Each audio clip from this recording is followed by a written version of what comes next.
Pollen. You can see it, and if you suffer from allergies, you can definitely feel it. Right now, the type of pollen impacting allergy sufferers in our area is tree pollen.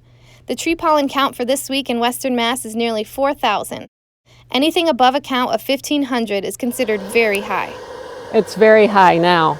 There's 5 different trees blooming all at once. 20 years ago, it was like 1 or 2 trees at a time would come, and I don't think allergy symptoms were as severe as they are now. Nancy Olson, a technician with Berkshire Allergy Care, told 22 News this week's count is a drastic jump from last week's 188. Olson counts pollen weekly, which is no easy task. And it collects all of the pollen in 24 hours. The next day, she takes the slide, now filled with pollen, and brings it to her office, where it is stained and placed under a microscope. Now, the tedious part. Olson counts each particle of pollen on the slide and keeps track of which particle comes from which type of tree.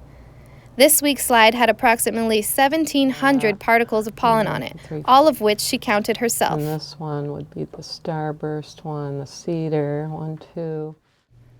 That number is then put into a mathematical formula to get the final count.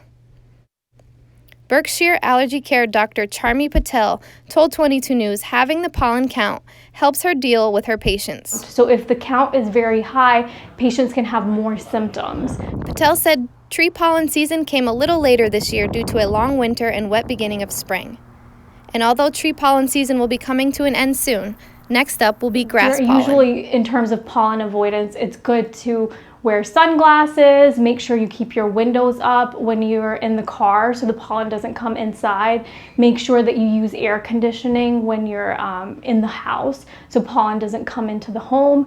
If you're going to be outside, make sure that you wear a hair cap if you can, and then once you come back inside before going to bed, make sure you wash your whole body and shower.